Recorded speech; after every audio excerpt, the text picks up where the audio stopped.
Drawing करते करते आप थक तो गए होंगे, काफ़ी प्रैक्टिस की होगी, लेकिन अब इससे आगे बढ़ते हैं।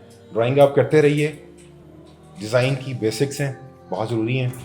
और जब भी कभी ग्राफिक डिज़ाइनर का नाम आता है कहीं पर, एक सॉफ्टवेयर हमेशा जहन में आता है, एडोब फोटोशॉप। तो अब हम एडोब फोटोशॉप स्टार्ट करने जा रहे हैं। हमजा भाई से सीखते हैं, अभी बेसिक्स उनसे समझते हैं और फिर इंशाल्लाह इससे आगे बढ़ते चलेंगे। तो अभी चलते हैं हमजा भाई की तरफ कि हमें बताएं एडोब फोटोशॉप के बारे में। अस्सलाम वालेकुम, मेरा नाम अमीर हमजा और आप देख रहे हैं दो फनकार। जैसा कि आतिफ भाई ने बताया कि आज हम फोटोशॉप स्टार्ट कर रहे हैं, लिहाजा आप लोग हमारे साथ रहिएगा। इंशाल्लाह हम फोटोशॉप बेसिक लेवल से एक्सपर्ट लेवल तक सीखेंगे।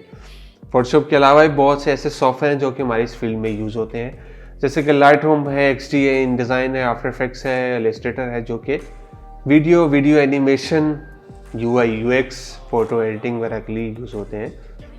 फोटोशॉप स्टार्ट करने से पहले मैं आपको बता दूं फोटोशॉप के बारे में। फोटोशॉप एक रास्टर बेस्ड सॉफ्टवेयर है जो कि 1988 में थॉमस एंड जॉन्स ने क्रिएट किया।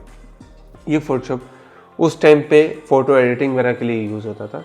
अब सवाल ये है कि यार ये रास्टर क्या है। बहुत सारे पिक्सेल्स मिलके आपकी एक रास्टर इमेज क्रिएट करते हैं। अगर आप अपनी इमेज को मैक्सिमम जूम करें तो आपको बहुत सारे पिक्सेल्स नज़र आएंगे और हर पिक्सल में एक कलर नज़र आएगा। यही कलर और यही पिक्सेल्स मिलके आपकी इमेज कंप्लीट करते हैं। जैसा कि टाइम बाय टाइम बहुत से अपग्रेड्स आई, बहुत से वर्जन लॉन्च हुए। अब हम लेटेस्ट वर्जन 2021 में हैं और इसमें बहुत से ऐसे फिल्टर्स हैं और बहुत सी फीचर्स हैं जो कि नए हैं। इंशाल्लाह वो भी हम साथ साथ सीखेंगे। आज का स्टार्ट हम 2021 से ही लेंगे और बेसिक से स्टार्ट करेंगे। लेट्स मूव, इंशाल्लाह हम इसको स्टार्ट करते हैं। अच्छा जी, ये हमारे पास एडोब फोटोशॉप 2021 का इंटरफेस खुला हुआ है और इस पे अगर आप बिल्कुल ऊपर देखें स्क्रीन पे तो हमें वेलकम किया जा रहा है, वेलकम टू फोटोशॉप। तो इसके नीचे है तो हमारे ब्राउज ट्यूटोरियल्स की ऑप्शन है, जहाँ के आप अपनी मर्जी से कुछ भी ट्यूटोरियल्स सर्च कर सकते हैं जो कि एडोबी ने दिए हुए हैं यहाँ पे, जो कि पहले नहीं होते थे, अभी इन्होंने इंट्रोड्यूस करवाए हैं लेटेस्ट वर्जन में। तो यहाँ पे आप इजीली अपने ट्यूटोरियल्स यहाँ पे ब्राउज कर सकते हैं। इसके बिल्कुल नीचे है तो यहाँ पे हमें रिसेंट की ऑप्शन आ रही है। रिसेंट में क्या है कि आपने जो भी काम लेटेस्ट किया होगा या कोई भी लेटेस्ट फाइल खोली होगी तो यहाँ पे आपको शो हो रही होगी। अगर आप लेफ्ट पे हैं तो हमें कुछ ऑप्शंस नज़र आ रही हैं और दो बटन नज़र आ रहे हैं। सबसे पहले बात करते हैं होम की। होम स्क्रीन हमारी यही है। उसके बाद अगर आप लर्न पे आ जाएँ तो हमें यहाँ पे ट्यूटोरियल्स नज़र आ रहे हैं जो कि एडोबी ने दिए हुए हैं। और इसी तरह अगर आप स्क्रॉल डाउन करते हैं तो यहाँ पे मोर ट्यूटोरियल्स, जैसे कि ये सारे आपको शो हो रहे हैं। और यहाँ पे एंड पे आपको सर्च फॉर ट्यूटोरियल्स की ऑप्शन है, यहाँ पे आप मज़ीद ट्यूटोरियल्स सर्च कर सकते हैं। इसी तरह अगर आप आते हैं योर वर्क में, जो कि डिसेबल है क्योंकि मेरा कोई भी काम यहाँ पे अपलोड नहीं है तो इसलिए ये डिसेबल है। लाइटरूम फ़ोटोज़ में एम्प्टी है क्योंकि कोई भी अपलोड नहीं है फाइल, फ़ोटोज़ में अप्लोड नहीं है इधर। क्लाउड डॉक्यूमेंट भी एम्प्टी है क्योंकि इसमें भी मेरा कोई अपलोड नहीं है डॉक्यूमेंट। डिलीटेड क्योंकि यहाँ पे मैंने कुछ भी डिलीट नहीं किया तो इसीलिए ये भी एम्प्टी है। तो यहाँ पे अब आ जाते हैं, हमारे पास क्रिएट न्यू की ऑप्शन आ जाती है, बटन आ जाता है ये, जैसे कि ये साथ ही एक उसकी ये डॉक्यूमेंट खुल गया है, एक न्यू डॉक्यूमेंट की। तो इसको क्लोज करता हूँ मैं। आपको सबसे पहले इससे मैं बताता हूँ ओपन की। ओपन क्या है? ओपन आपने जो भी फाइल्स आपकी पुरानी जिस पे आप ऑलरेडी काम कर चुके हैं, जो आपके सिस्टम में सेव है, वो इसके थ्रू आप ओपन कर सकते हैं। यहाँ पे ओपन पे क्लिक करते हैं तो आपको जो सबसे लेटेस्ट आपने कोई भी फाइल खोली होगी तो वो यहाँ पे आपको शो हो जाएगी। अब ओपन के लिए आप शॉर्ट कीज हैं, जैसा कि मैक के लिए कमांड O और विंडो के लिए कंट्रोल O। और अगर आप ऊपर फाइल पे क्लिक करें तो यहाँ पे भी आपको ओपन की जो ऑप्शन है वो आ रही है। तो अब आते हैं हम क्रिएट न्यू पे। क्रिएट न्यू पे यहाँ पे आपको बहुत ज़्यादा ऑप्शंस ऊपर नज़र आ रही हैं, जैसे कि रिसेंट है, सेव्ड है, photo, print, art and illustrations है, web, mobile, film and videos. इनकी बात करने से पहले मैं आपको इसकी भी शॉर्ट की बता देता हूँ। अगर आप क्रिएट न्यू फाइल करना चाहते हैं तो जैसे ही मैंने आपको बताया कि आप अगर मैक यूज़ कर रहे हैं तो आपको कमांड एन करना होगा, अगर आप विंडो यूज़ करें तो आपको कंट्रोल एन करना होगा। और सेम इसी तरह कि अगर आप ऊपर फाइल में जाते हैं तो आपको यहाँ पे न्यू की ऑप्शन भी आ रही है, तो हम क्रिएट न्यू पे क्लिक करते हैं तो हमारे सेम वही ऑप्शन ऊपर नज़र आ रही हैं। अब रिसेंट में क्या है, सबसे पहला रिसेंट है। रिसेंट में क्या है, जो भी आर्ट वर्क मैंने रिसेंटली यूज़ किया होगा या मैं यूज़ करता रहा हूँ वो मुझे यहाँ पे शो हो रहे हैं, जैसे कि आप देख रहे हैं स्क्रीन पे। अब सेव में मेरे पास एक आर्ट वर्क सेव है जो कि मैंने सेव किया हुआ है। अगर आप मज़ीद आर्ट वर्क सेव करना चाहते हैं तो आप यहीं पे या सेव पे यहीं पे रह के यहाँ पे आप अपना जो डॉक्यूमेंट नाम है वो रखें, ठीक है। जैसे कि मैं 2 कार रख रहा हूँ और यहाँ पे मैं अपना साइज़, फाइल का विड्थ, हाइट, इसकी पिक्सेल्स सेलेक्ट कर लेता हूँ, रेजोल्यूशन रख लेता हूँ इसको मैं। इसी तरह यहाँ से ऊपर ये सेव की ऑप्शन हमारे पास ये आ रही है, यहाँ से मैं सेव करता हूँ तो यहाँ पे सेव नेम एंड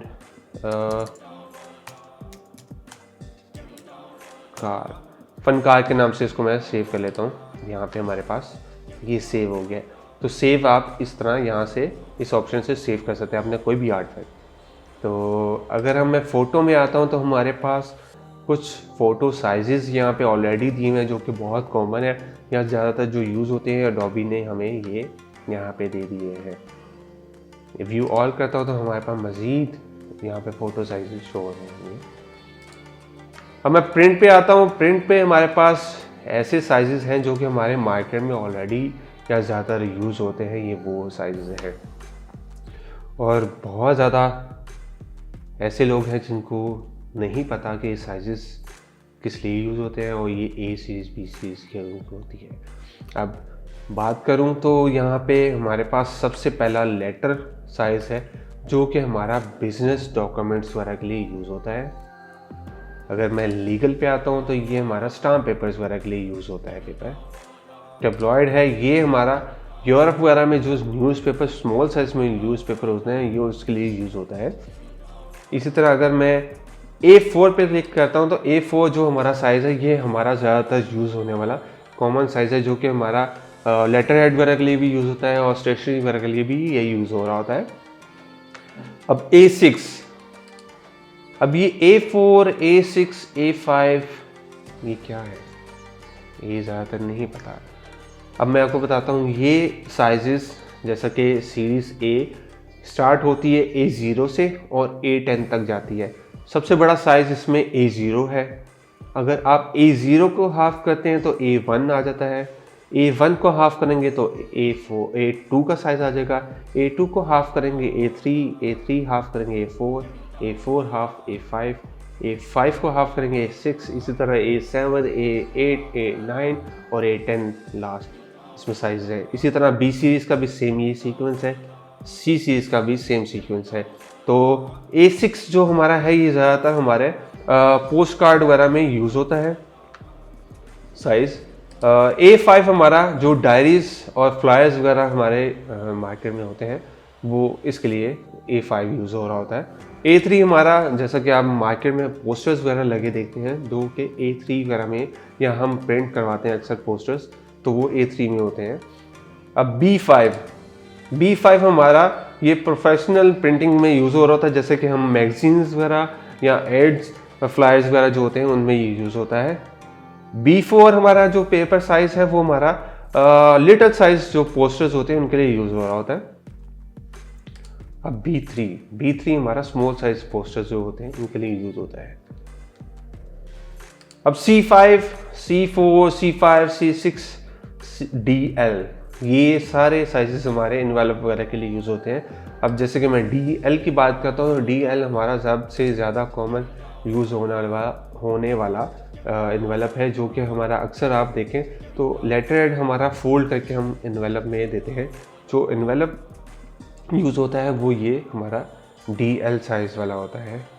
तो इसी तरह अगर मैं आगे चलूँ तो आर्ट एंड इलस्ट्रेशंस की हमारा ऑप्शन आ रही है, इसमें हमारे आर्ट वर्क शो हो रहे हैं।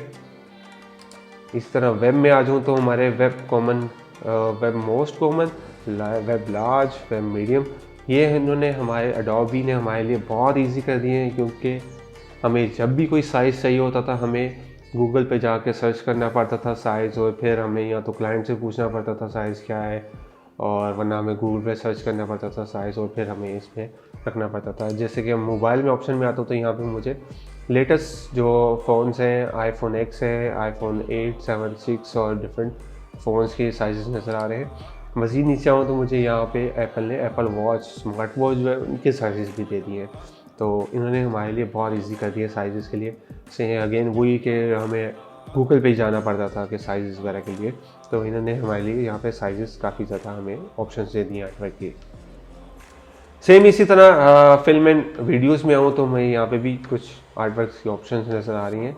तो अगर आपको इसमें से कोई भी आर्टवर्क नहीं चाहिए, जैसे कि हम डिजिटल में कोई काम कर रहे हैं, हमारे डिफरेंट साइजेस होते हैं, तो हमें एक डिफरेंट जो कस्टम साइज़ है वो बनाना होता है, तो उसके लिए हम चलते हैं प्रीसेट डिटेल्स में। यहाँ पे सेम वही, सबसे पहले आपने यहाँ पे अपना नाम जो है फ़ाइल का वो सेव करना है। यहाँ पे जैसे कि मैंने 2 फनकार रखा हुआ है। इसके बाद आते हैं विड्थ में 1920 जो इसकी विड्थ है वो, जैसे कि मैं इसको यहाँ पे 1000 इसकी विड्थ रख लेता हूँ।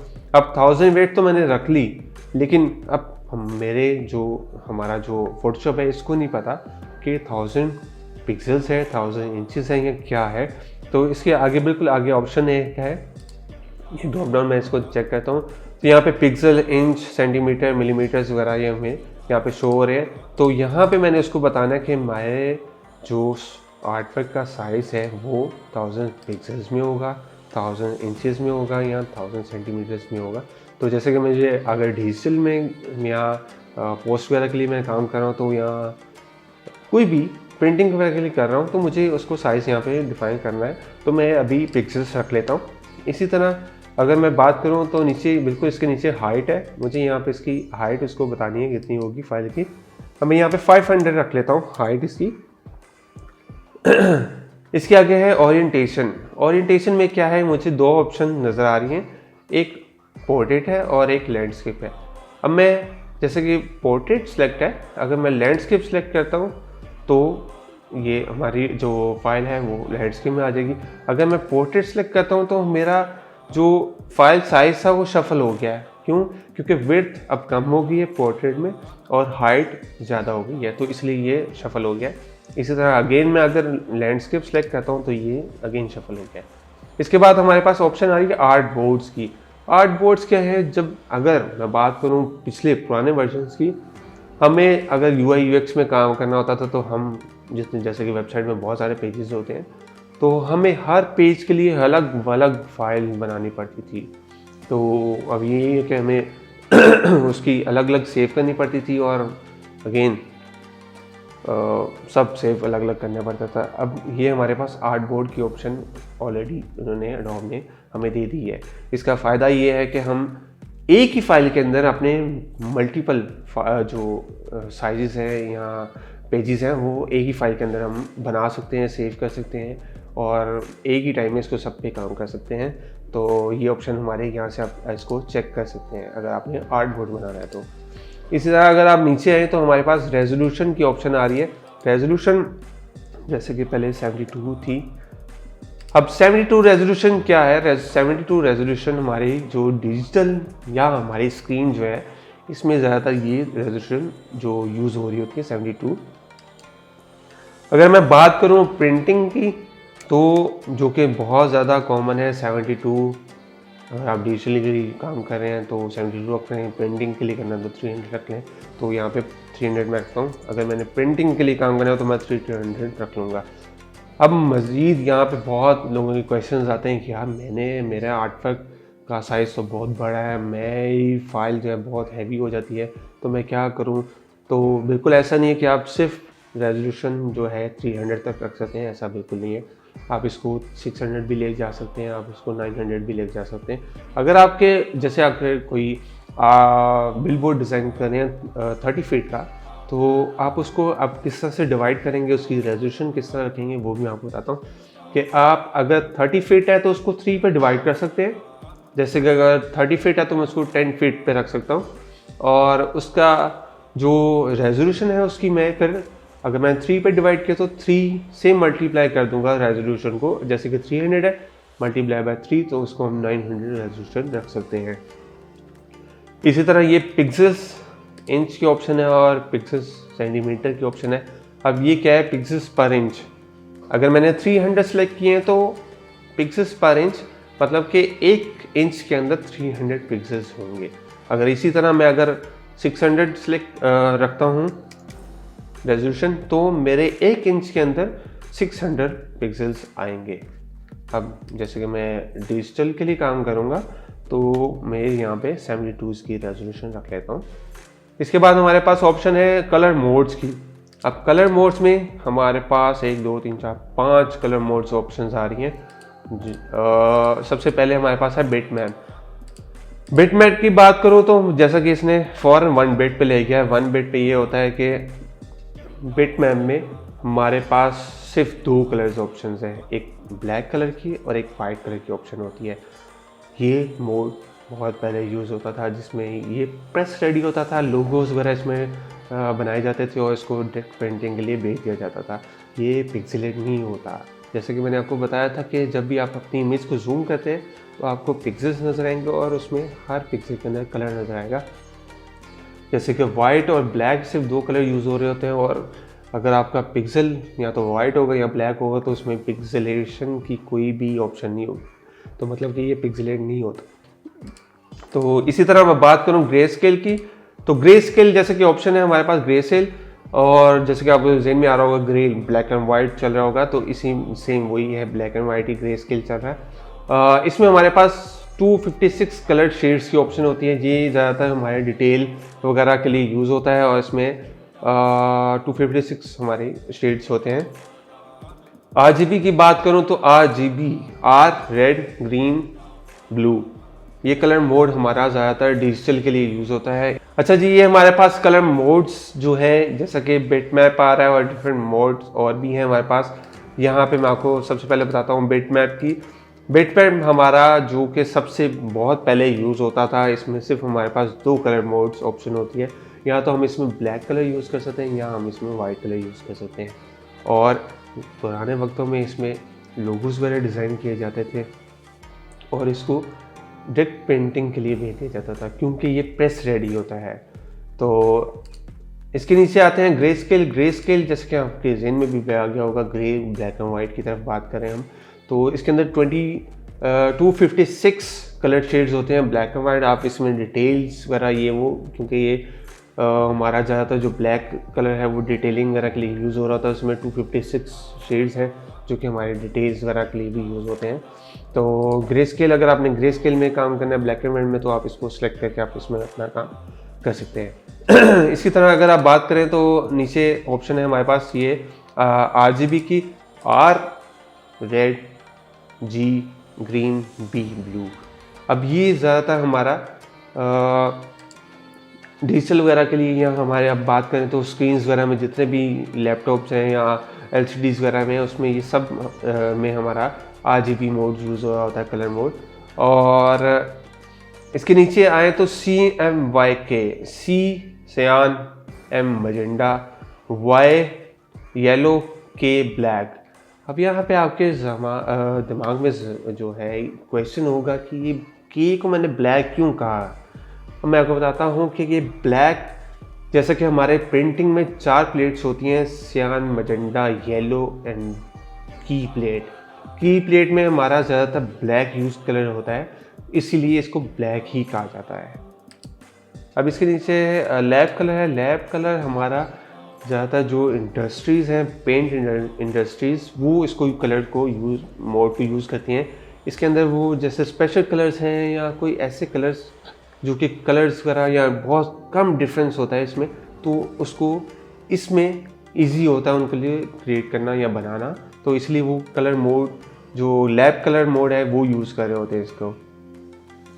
अब इसके आगे हमारे पास ऑप्शन है बिट की, 8 बिट 16 बिट, जैसे कि हमारे लैब कलर्स में सिर्फ 2 ऑप्शन आ रही हैं।